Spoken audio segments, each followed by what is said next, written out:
If you had nothing to gain, would you still choose to do the right thing? Daniel Brooks had asked that question 100 times in his life, but never had it felt as real as it did in that exact moment. The city moved fast around him, yellow cabs sliding past, people rushing with coffee cups in hand, eyes glued to their phones, too busy to notice anything that didn't concern them. Daniel stood quietly on the sidewalk, dressed in a worn gray jacket and scuffed shoes that cost less than what he usually tipped for breakfast. No one looked twice at him, and that was exactly what he wanted.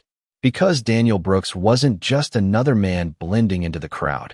He was one of the youngest self-made billionaires in the country, a man who could buy entire city blocks without blinking, yet couldn't seem to buy one thing that mattered: honesty. He had seen it all. People smiling too quickly, agreeing too eagerly, praising him before he even spoke. And the moment they thought he couldn't offer them anything, those same smiles disappeared like they were never there. That's why he started testing people. Quietly, carefully, watching who they were when there was nothing to gain. Most failed, not in obvious ways, but in small, revealing moments, the kind that told him everything he needed to know. But today felt different, though he couldn't explain why. Maybe it was the way the air felt heavier, or maybe it was the scene unfolding just a few feet away from him. A young woman stood near the entrance of a small cafe, her blonde hair pulled back loosely, her posture calm but firm.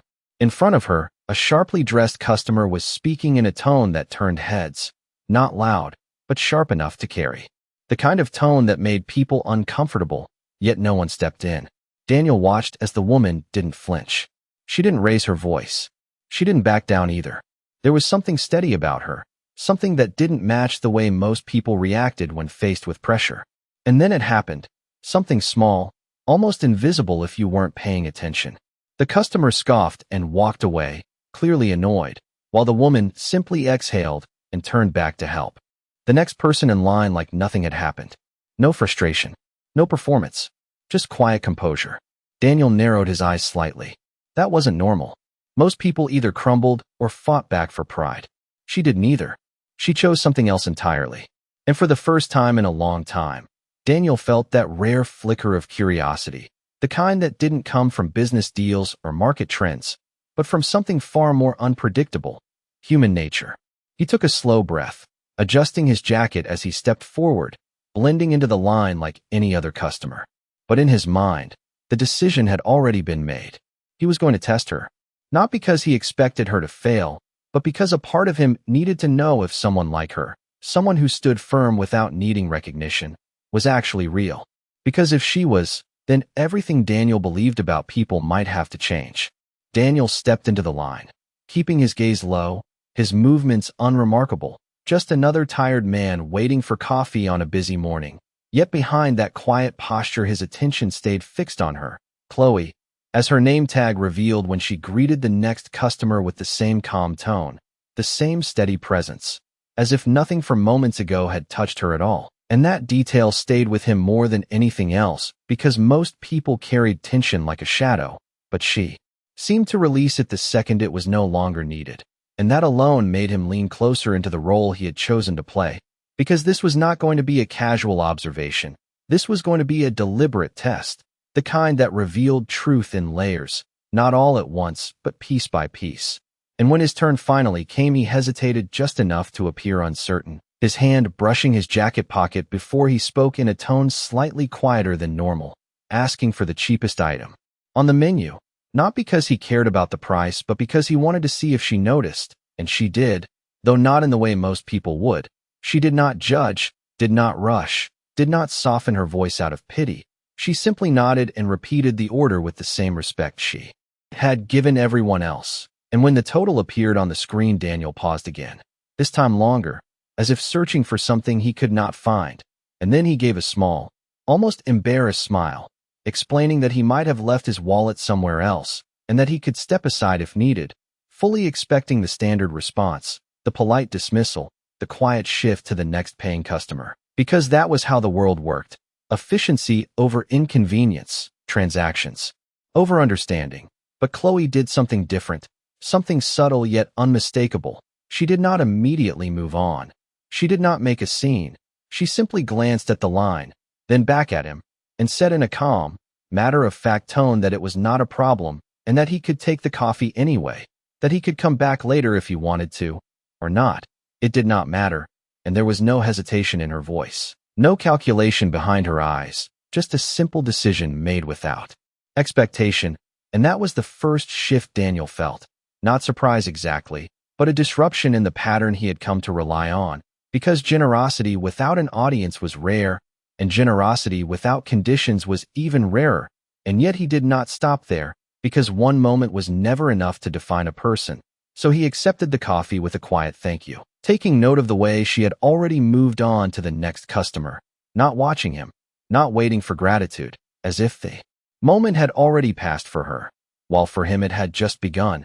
And as he stepped aside, he let the silence stretch, observing from a distance, watching how she interacted with others, how she handled pressure when the line grew longer, how she responded when a customer grew impatient, and each time the pattern repeated, calm, steady, consistent, not perfect but real. And that consistency was what made him decide to go further, because the first test had been simple, almost too easy, and people could be kind once, especially when the cost was small, but the real truth always revealed itself under pressure, under inconvenience, under moments where doing the right thing required something more than a quick decision, and Daniel knew exactly how to create that moment. He set the empty cup down, took a slow breath, and stepped back toward the counter, this time with a different energy, a little more urgency, a little more weight behind his words, ready to introduce the next layer of the test. Because now he needed to see not just who Chloe was in a simple moment, but who she chose to be when things became complicated. Daniel approached the counter again, this time with a subtle shift in his expression, enough to suggest something was wrong, but not dramatic enough to draw attention from the others in line. And when Chloe looked up at him, there was a brief flicker of recognition, not curiosity, not suspicion, just awareness, as if she acknowledged him as a person rather than a situation. And that alone made him proceed more carefully, because people who paid attention in quiet ways were harder to read and harder to predict, and that was exactly what he needed. He leaned slightly closer, lowering his voice just enough to create a sense of privacy, and said that he might have a bigger problem than just forgetting his wallet, that he had been trying to get to a job interview across town, but his phone had died, and he had no way to call or check directions, and he added a small pause before finishing, explaining that he had already missed one opportunity this week and could not afford to miss another. The story was simple, believable, and intentionally incomplete, designed to invite either help or distance, because most people would offer a quick suggestion at best and then move on, protecting their own time, their own space. But Chloe did not respond immediately. Instead, she studied him for a brief second, not in a suspicious way, but in a thoughtful one, as if weighing something internally. And then she asked a question that caught him off guard, not about the job, not about the urgency, but about the location. She asked where exactly he needed to go, and when he gave a vague answer, she gently pressed for more detail, still calm, still steady. And Daniel realized that she was not reacting to the story. She was trying to understand it, and that shifted the dynamic in a way he had not expected, because now the test was not just about generosity. It was about attention, about whether she would invest effort into a stranger's problem without any guarantee that it mattered. And when he finally gave her a specific address, she nodded once, stepped aside for just a moment, and pulled out her own phone, quickly searching for directions, her fingers moving with quiet efficiency as she scanned the route. And then she did something that made Daniel pause internally. She wrote the directions down on a small piece of receipt paper, step by step, including landmarks and bus numbers, not just handing him her phone, not just giving a quick answer, but creating something he could actually use without depending on her further. And when she handed it to him, she explained it clearly, pointing to each step, making sure he understood. And there was no rush in her voice, even though the line behind him had started to grow, even though someone shifted impatiently, even though time was clearly not on her side. And yet she stayed focused until he nodded, until it was clear that he could manage on his own. And then she simply said that she hoped it worked out for him, with the same sincerity she had shown before, and returned to her next customer as if the moment required nothing more. And that was when Daniel felt the second shift, stronger this time. Not just curiosity, but something closer to respect, because this was no longer a small act. This required time. attention, and a willingness to be inconvenienced. And still she expected nothing in return. But he was not finished, because consistency under light pressure was one thing. Consistency under real pressure was another. And just as he stepped away, he heard a sharp voice from behind him, a well-dressed man stepping forward with visible impatience, commenting loudly about how some people held up the line over things that were not even purchases, and the tone carried enough edge to draw attention. Again, and Daniel did not turn immediately. He did not need to, because he wanted to hear Chloe's response without influence, without interference. And there was a brief silence, the kind that stretched just long enough to reveal what someone would choose to do next. And then Chloe spoke, calm but firm, explaining that every customer mattered and that helping someone did not take away from serving others. Her tone never rising, never defensive, just steady. And the man responded with a dismissive laugh, but she did not engage further. She simply continued her work, maintaining the same pace, the same composure. And that was the moment Daniel recognized something deeper, something he could not easily categorize, because she was not performing kindness. She was not reacting for approval. She was operating from something internal, something consistent regardless of who was watching or what she gained. And that realization made the next step unavoidable, because now the test had to go further.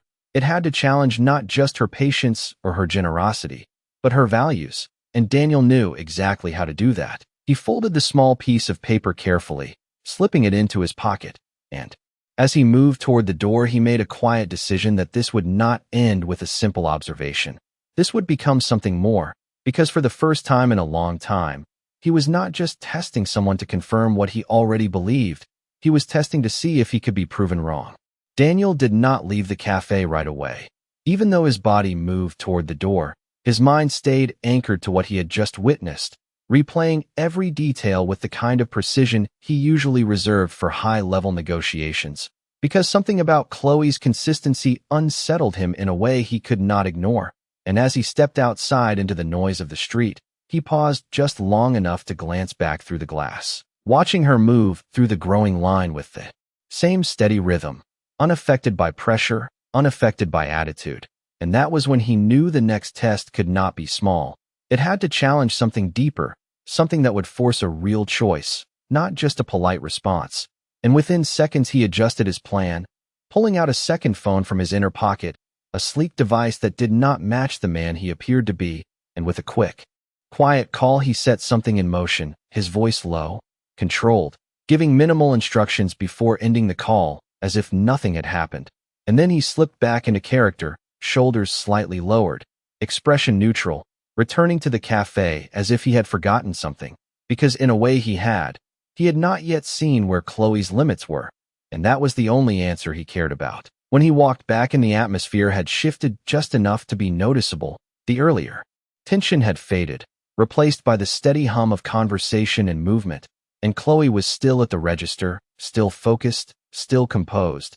And when she saw him again, there was a brief pause. Not confusion, not suspicion, just recognition, as if she was quietly asking what he needed this time.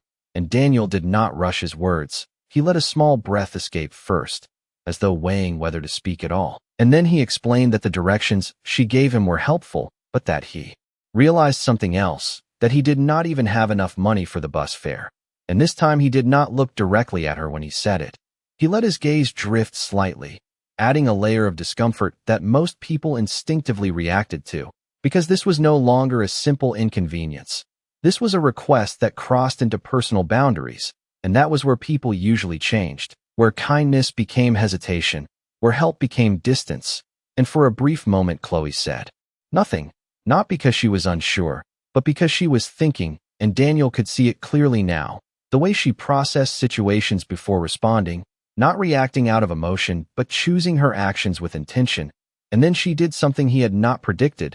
She reached into her apron, pulling out a small folded bill, not a large amount, just enough for a one-way bus ride, and placed it gently on the counter between them, not pushing it toward him, not drawing attention, just leaving it there as an option. And she said quietly that it should cover what he needed, and that he did not have to worry about paying it back. And there was no hesitation in her tone, no sense of loss, just a simple extension of help. And that was the moment the test shifted again, because now there was a cost, a real one, not just time or effort, but something tangible, and still she chose the same path. And Daniel felt something tighten in his chest, not guilt, not yet, but something closer to conflict, because each layer he added seemed to confirm the same result, and that was not how this was supposed to go. People were supposed to change when the stakes increased. They were supposed to protect themselves, to draw lines, to calculate, but Chloe did not. And that consistency began to challenge something deeper in him, something he had built his worldview around. And yet he still was not finished, because the final test he had set in motion had not yet arrived. And just as that thought settled, the cafe door opened again, and a sharply dressed man stepped inside with the kind of presence that naturally drew attention. His posture confident, his expression controlled, and as he approached the counter, his gaze briefly passed over Daniel before settling on Chloe. And there was something about the timing, something too precise to be coincidence, and Daniel knew instantly that the next phase had begun, and this time, the choice Chloe would have to make would not be simple at all. The man moved with quiet authority, the kind that did not need to raise its voice to command attention. And as he reached the counter, he gave Chloe a polite but distant nod before placing his order in a tone that suggested he was used to being prioritized. And while there was nothing overtly rude in his words, there was a subtle expectation underneath them, an assumption that his time mattered more than anyone else's. And Daniel watched closely from the side, his posture still reserved, his presence almost invisible, yet his focus sharper than ever, because this was the moment he had engineered, the moment where values would be tested against opportunity. And Chloe, without hesitation, acknowledged the man's order with the same calm tone she had used with everyone else. No shift in energy, no attempt to impress, no sign that she recognized anything unusual about him. And that alone created the first ripple, because the man's eyes lingered on her for a fraction longer than expected, as if assessing her in return, and then he spoke again, this time slightly lowering his voice, asking if she was always this composed under pressure. And Chloe gave a small, almost thoughtful smile before answering that it was part of the job, that people deserve consistency no matter what kind of day they were having. And the man seemed to consider that answer carefully before nodding once. And then, almost casually, he introduced a new element into the conversation, mentioning that he was visiting the area to evaluate potential hires for a private company, not giving a name, not offering details, just enough information to create possibility. And Daniel felt the shift immediately, because this was the kind of moment that changed behavior, the introduction of opportunity, of advancement, of something bigger than the current situation. And he watched Chloe closely, expecting at least a flicker of interest, a slight change in posture, a shift in tone, but she did not react the way most people would. She simply listened, acknowledging the information without leaning into it, without asking questions, without trying to position herself. And that restraint made the man continue, this time more directly, saying that someone with her composure and awareness could be valuable in a different environment, one with better pay, better conditions, better prospects. And there it was, the offer, not fully stated but clearly implied. And Daniel could almost predict the next steps, the polite curiosity, the cautious engagement, the subtle shift away from everything else in the room, including him. Because that was how these moments usually unfolded. But Chloe surprised him again, not by rejecting the idea, not by accepting it, but by grounding it. She thanked the man for the consideration, but explained that she could not have that conversation during her shift, that she needed to focus on the customers in front of her. And her tone remained respectful, professional, unchanged, as if the opportunity did not outweigh the responsibility she already had. And the man's expression shifted slightly, not displeased, but intrigued, as if he was not used to being deferred in such a calm and confident way.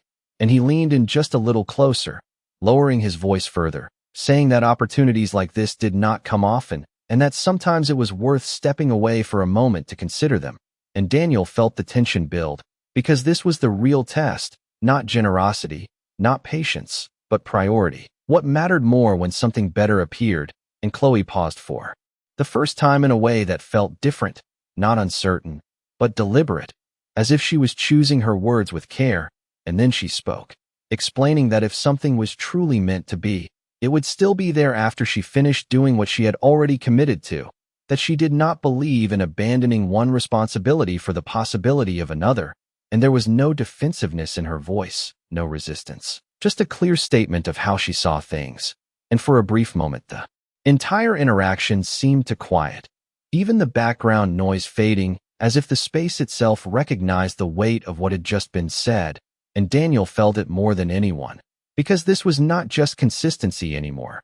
This was conviction, something far more difficult to maintain under pressure, and the man studied her for a second longer before giving a small, approving nod, stepping back slightly, as if acknowledging her choice without pushing further. And then he added one final detail. Placing a business card on the counter, sliding it toward her with a calm, measured motion, saying that if she changed her mind, she could reach out anytime, and Chloe accepted the card with a simple thank you, placing it aside without looking at it again, immediately returning her attention to the next customer. And that was the moment Daniel felt something shift inside him in a way he could not ignore, because every layer he had constructed, every scenario designed to reveal cracks, had instead revealed something stronger, something consistent, something real. And yet there was still one final question left unanswered, one final boundary to test, because so far Chloe had chosen integrity when it cost her little, and even when it cost her something.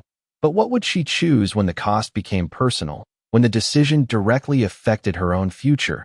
And as Daniel stood there, watching her continue as if nothing extraordinary had happened, he realized that the final test would not just reveal who Chloe was, it might reveal something about himself that he was not prepared to face.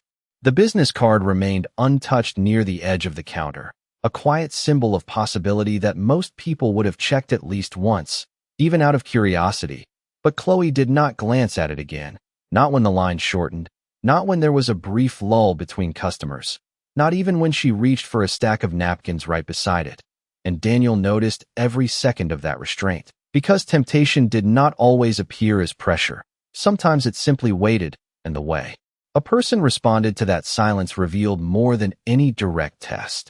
And yet he knew that still was not enough, because so far Chloe had not been forced to choose between two meaningful outcomes at the same time. She had only been offered alternatives, and alternatives were easy to postpone, but conflict demanded a decision, and that was what he needed to create. So he shifted slightly, stepping back into view as if he had been waiting, holding the folded bus directions in one hand and the small bill she had given him in the other. And when Chloe noticed him again, there was a brief pause, not annoyance, not impatience, just a quiet recognition that something more was coming.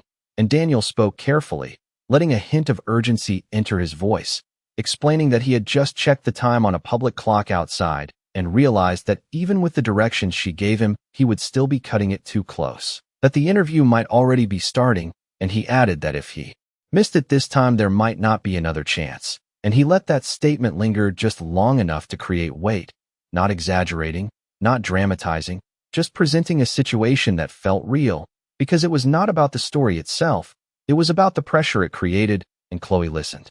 Again, her attention fully present despite everything else around her.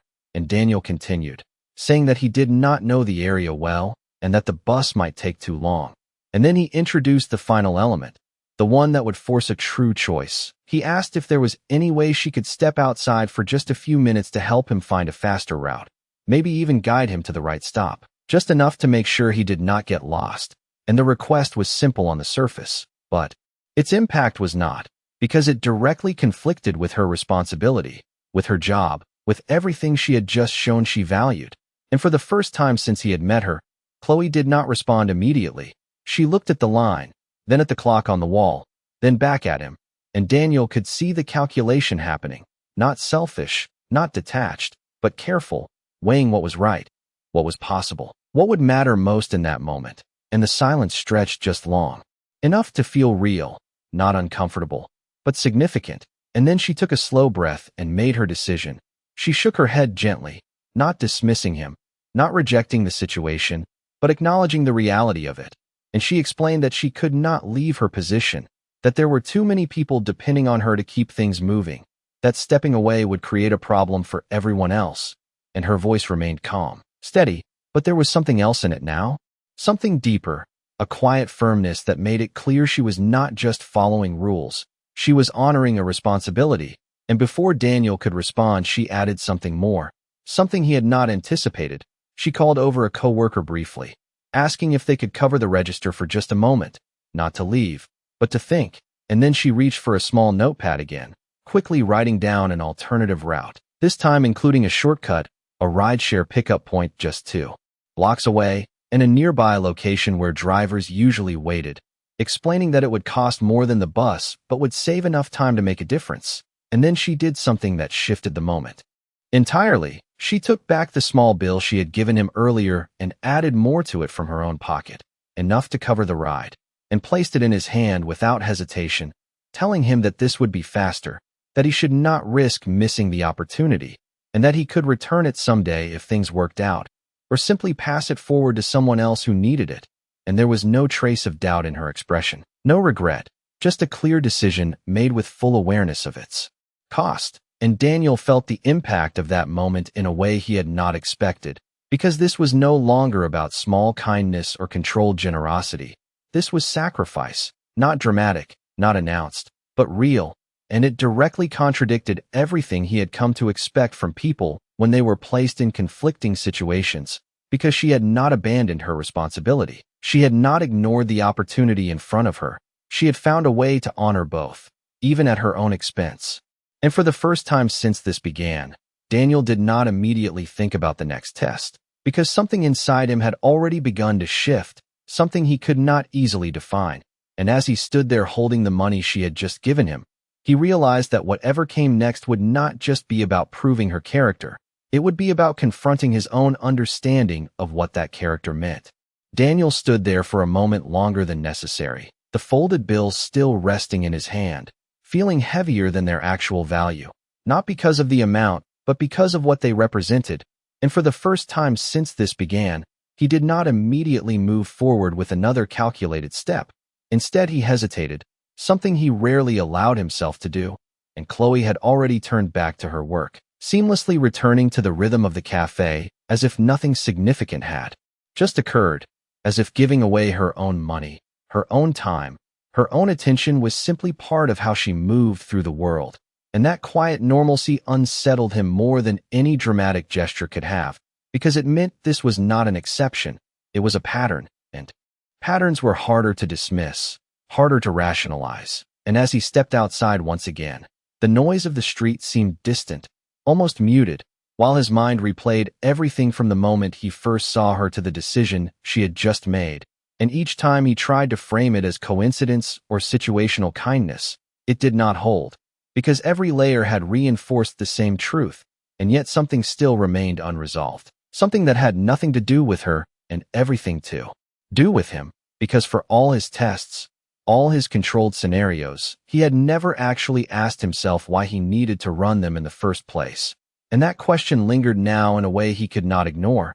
But even with that realization, he knew the process was not complete, because there was still one final piece he had to see, not just how she acted in isolated moments, but who she was when no one was watching at all, when there was no direct request, no visible need, no reason to step in.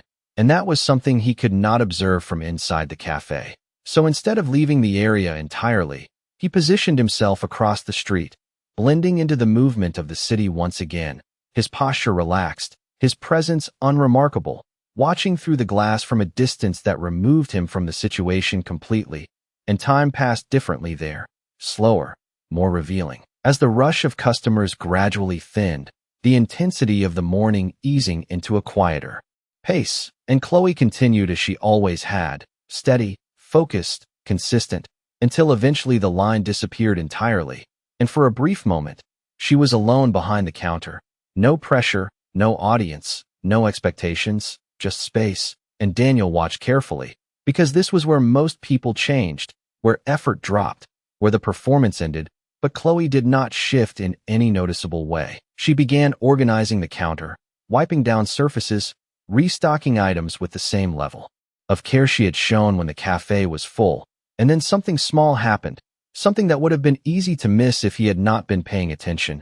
An elderly man entered slowly, not approaching the counter right away, just standing near the door as if unsure whether to come in.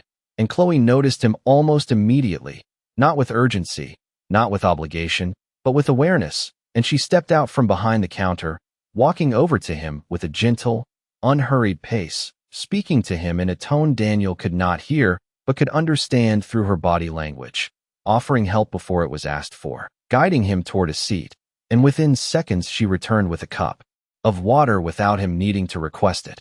And that was it. No recognition, no reward, no visible benefit. Just a quiet act of care in a moment where she could have easily done nothing. And as Daniel watched that unfold, something inside him finally settled into place, not as a conclusion, but as a realization he could no longer avoid, because this was no longer about testing her. It was about understanding that everything he had been looking for had been right in front of him the entire time. And the only question left now was what he was going to do with that truth.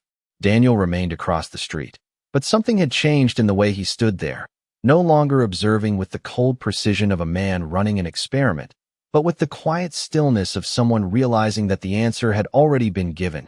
And yet he did not move, not immediately, because part of him needed a moment to reconcile what he had just witnessed with everything he had believed for years. And that conflict did not resolve quickly, it settled slowly, like a weight shifting into place.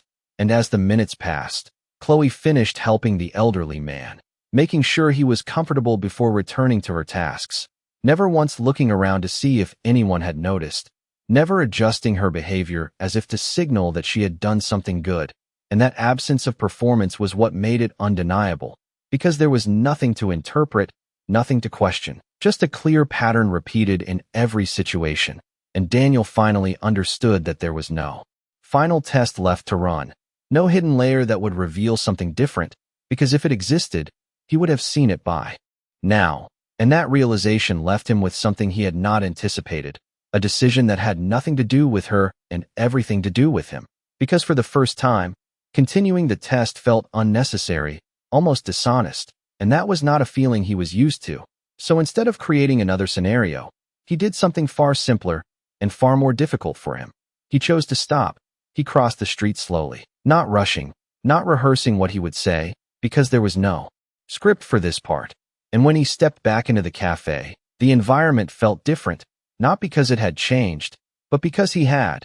And Chloe looked up briefly as the door opened, offering the same calm acknowledgement she gave to every customer, unaware that the dynamic of the entire situation had shifted. And Daniel approached the counter again. But this time there was no hesitation, no constructed urgency, no hidden intention behind his words. And for a brief moment, he simply stood there, the small amount of money she had given him still in his hand. And that detail alone carried more weight than anything he could say. And when she noticed it, her expression remained unchanged, as if she had already accepted whatever outcome might come from her earlier decision. And Daniel finally spoke, not with the uncertainty he had shown before, but with a quiet clarity, telling her that he would not be taking the ride, that he did not have an interview to get to, and that the situation he had described was not real. And the words hung in the air for a second, not dramatic, not loud, but significant. And Chloe did not react immediately, not with shock, not with frustration, just a stillness that suggested she was processing what he had said. And Daniel continued, explaining that he had been testing her, not just in that moment, but from the very beginning, that every situation had been intentional, designed to see how she would respond when there was nothing to gain. And as he spoke, there was no pride in his tone, no sense of control, just a quiet honesty that matched the truth of what had happened. And when he finished, the silence that followed was not empty. It was full, filled with the weight of everything that had just been revealed. And Chloe finally looked at him fully, not searching for answers, not trying to understand his status or his reasons, but simply seeing him for what he had just admitted to being. And in that moment, the outcome was no longer something Daniel could predict or control, because for the first time, the choice was entirely hers. And whatever she chose to say next would not just conclude the test, it would define what everything he had done actually meant. Chloe held his gaze for a quiet second, not startled, not offended, just present, as if she was measuring the truth of his words the same way she had measured every situation before. And then she gave a small, almost thoughtful nod, not in agreement with what he had done, but in acknowledgement that she understood what had happened. And when she finally spoke, her voice remained calm, steady, unchanged, asking only one question. Not about why he tested her, not about who he really was, but simply whether he had found the answer he was looking for. And that question landed heavier than anything else in the room, because it shifted everything back onto him. And Daniel felt it immediately, the weight of it, the simplicity of it, because for all his planning, all his controlled scenarios, the outcome had never actually been about her. It had always been about what he was willing to see, and for the first time, he did not respond quickly. He did not reach for a polished explanation or a carefully chosen line. He just stood there, holding the truth in its simplest form. And then he answered honestly, saying that he had, but that it was not the answer he expected, and Chloe accepted that without reaction, as if the result did not change anything for her. And that was when Daniel understood something even deeper, something that made everything else feel smaller. Because her actions had never been about proving anything, not to him, not to anyone. They had simply been who she was. Consistent, quiet, unchanged regardless of the situation, and he realized that no amount of testing could create that. It could only reveal it. And for a moment neither of them spoke. The space between them filled with a kind of clarity that did not need explanation. And then Daniel slowly placed the money back on the counter, not as a repayment, but as a recognition, adding more to it this time, enough to cover what she had given and more. But Chloe did not reach for it immediately. Instead, she looked at it, then back at him, and gently pushed it back toward him, explaining that she had not given it expecting anything in return, that if he wanted to do something meaningful with it, he should use it to help someone else, someone who actually needed it. And there was no rejection in her tone, no resistance, just a quiet redirection that made the gesture feel different, more intentional.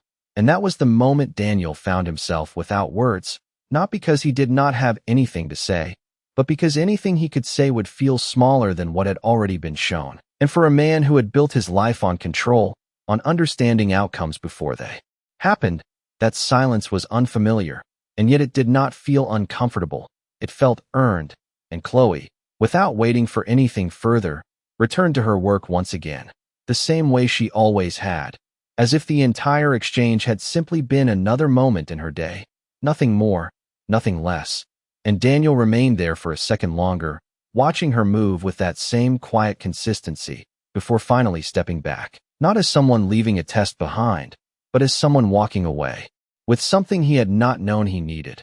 And as he reached the door, he paused briefly, not to look back, but to recognize that for the first time in a long time, he was not thinking about the next move, the next strategy, the next evaluation. He was thinking about something far simpler, something he had overlooked for years, the idea that character was not something you verified through tests. It was something you recognized when it stood right in front of you, unchanged no matter what you put in its way. And as he stepped out into the city again, the noise no longer felt distant, it felt real, and for once, so did everything else.